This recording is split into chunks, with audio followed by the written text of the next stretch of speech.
Hi guys, ನಾವಿವತ್ತು ಎಲ್ಲಿಗಪ್ಪ ಹೋಗ್ತಾ ಇದೀವಿ ಅಂದ್ರೆ ಮಂತ್ರಾಲಯಕ್ಕೆ ಹೋಗ್ತಾ ಇದೀವಿ. ನಮ್ಮ ಮೈಸೂರಿಂದ ವೇರಲ್ ಟ್ರಾವೆಲ್ಸ್ ಅಲ್ಲಿ ಹೋಗ್ತಾ ಇದೀವಿ. ನಾವು ಈಗ ಮಂತ್ರಾಲಯಕ್ಕೆ ಬಂದ್ವಿ, ಫ್ರೆಶ್ ಅಪ್ ಆಗೆಲ್ಲ ಬಂದು ನೆಕ್ಸ್ಟ್ ಯಾವ್ದಪ್ಪ ಮಂಚಾಲಮ್ಮ ದೇವಿ ದರ್ಶನ ಮುಗಿಸ್ಕೊಂಡು ಅಲ್ಲಿಂದ ಹೊರಟಿದ್ದೆ. ರಾಯರು ಇದಕ್ಕೆ ಕ್ಯೂ ನಿಂತ್ಕೊಳಕ್ ಹೊರಟಿವಿ. 10:05 ಆಗಿತ್ತು ನಾವಿಲ್ಲಿಂದ ಹೊರಟಾಗ. ಅಂದ್ರೆ ತುಂಬಾ ಜನ ಇದ್ರು, ಅಂದ್ರೆ ಅಷ್ಟೊಂದು ತುಂಬಾ ಜನ ಇದ್ರು. ಒಂದು ಫುಲ್ಲು ಕ್ಯೂ ಅಂತೂ ಒಂದು 4 ರೋ ಇದೆ ಅಲ್ಲಿ ಕ್ಯೂ. ಅದರಲ್ಲಿ ನಾವು ಹೊರಟ್ವಿ. ನಮಗಂತೂ ತುಂಬಾ ಖುಷಿ ಆಯ್ತು ರಾಯರ ದರ್ಶನ ಮಾಡಕ್ ಬಂದು.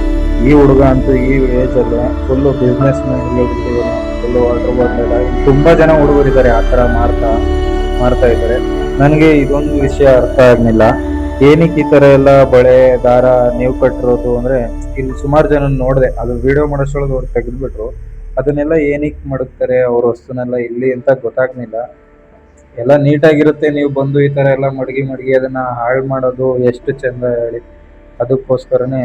ಆಮೇಲೆ ಇದು ವಾಟರ್ ಬಾಟ್ಲು, ನೀರ್ ಕುಡಿಯಕ್ ವಾಟರ್ ಬಾಟ್ಲು ತಗೋತೀರಾ, ಕಿವಿರುತ್ತೆ ಓಕೆ, ಇನ್ನೊಂದಕ್ಕೆ ಬಿಸ್ಕೆಟ್ ತಗೋತೀರಾ, ನಿಮ್ ದುಡ್ಡು ಕೊಟ್ಟು ನೀವೇ ತಗೋತೀರಾ. ಆದ್ರೆ ಇಲ್ಲಿ ಬಂದು ಮಂತ್ರಾಲಯದ್ದು ಇದನ್ನ ಹಾಳು ಮಾಡ್ತಾ ಇದ್ದೀರಾ ಅಂತ ನನಗನ್ನಿಸ್ತು. ದಯವಿಟ್ಟು ಅದನ್ನ ನಿಮ್ಮ ಕೈಯಲ್ಲೇ ಕ್ಯಾರಿ ಮಾಡಿ, ಡಸ್ಟ್ಬಿನ್ ಎಲ್ಲಿ ಸಿಗುತ್ತೆ ಅಲ್ಲಿ ಹಾಕಿ ಅಂತ ಹೇಳಕ್ಕೆ ಇಷ್ಟಪಡ್ತೀನಿ. ನಾನಂತೂ ಇನ್ನೇನು ಮುಗೀತು ಕ್ಯೂ, ದೇವಸ್ಥಾನ ಒಳಗಡೆ ರಾಯರ ದರ್ಶನ ಮಾಡ್ಬೋದು ಅಂತ ಅನ್ಕೊಂಡ್ರೆ, ಇಲ್ಲಿ ಬಂದು ನೋಡ್ತೀನಿ ಇಲ್ಲೊಂದು 20 ರೋ ಲೈನ್ ಇದೆ. ಅದನ್ನ ದಾಟಿ ಹೋಗ್ಬೇಕು. ನೋಡಿದ ತಕ್ಷಣ ಫುಲ್ಲು ಗಾಬರಿ ಆಗ್ಬಿಟ್ವಿ ಇಬ್ರು ಅಂತೂ. ಅಪ್ಪ ಫುಲ್ಲು ಜನ. ನಾನೆಲ್ಲೋ ಇನ್ನೇನೋ ರಾಯರು ಸಿಕ್ಕರು ಅನ್ಕೊಳ್ಳೋಷ್ಟ್ರಲ್ಲಿ ಫುಲ್ ಜನ ಇದ್ರು.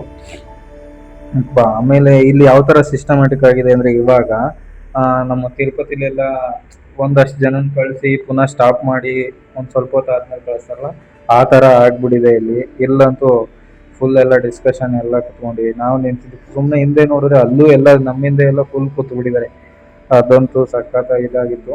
ಆಮೇಲೆ ನಾನು ಗೇಟ್ ಓಪನ್ ಮಾಡಿದ್ರು, ಎಲ್ಲ ದಡ ಬಡ ಅಂತ ಎದ್ದು ನಿಂತ್ಕೊಂಡು ರೆಡಿ ಆದ್ರು. ನಾವು ರೆಡಿ ಆದ್ವಿ, ಇನ್ನೇನು ಹೊರಡೋಣ ಅಂತ. ಅಲ್ಲಿಂದ ಹೊರಟು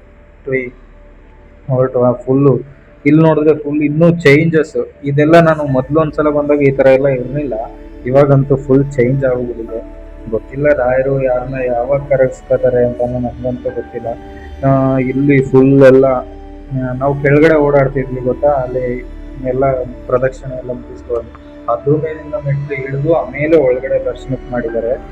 ಅದು ಎಲ್ಲ ಆಯ್ತು. ದರ್ಶನ ಮುಗಿಸ್ಕೊಂಡಂತೂ ಈಚೆ ಬಂದ್ವಿ. ಏನೋ ಒಂಥರ ನೆಮ್ಮದಿ ಇಬ್ರಿಗೂನು, ತುಂಬಾ ನೆಮ್ಮದಿ ಇತ್ತು. ದಿವ್ಯಾ ಅವರು ಯಾಕೆ ಮಾತಾಡ್ತಾ ಇಲ್ಲ ಅಂದ್ರೆ, ಅವ್ರಿಗೆ ನೀರು ವ್ಯತ್ಯಾಸ ಆಗಿ ಒಂದ್ ಸ್ವಲ್ಪ ಗಂಟ್ಲು ಪ್ರಾಬ್ಲಮ್ ಆಗಿದೆ, ಅದಕ್ಕೋಸ್ಕರ. ಸೊ ದಯವಿಟ್ಟು ಶೇರ್ ಮಾಡಿ, ಲೈಕ್ ಮಾಡಿ, ಸಬ್ಸ್ಕ್ರೈಬ್ ಮಾಡಿ. Thank you.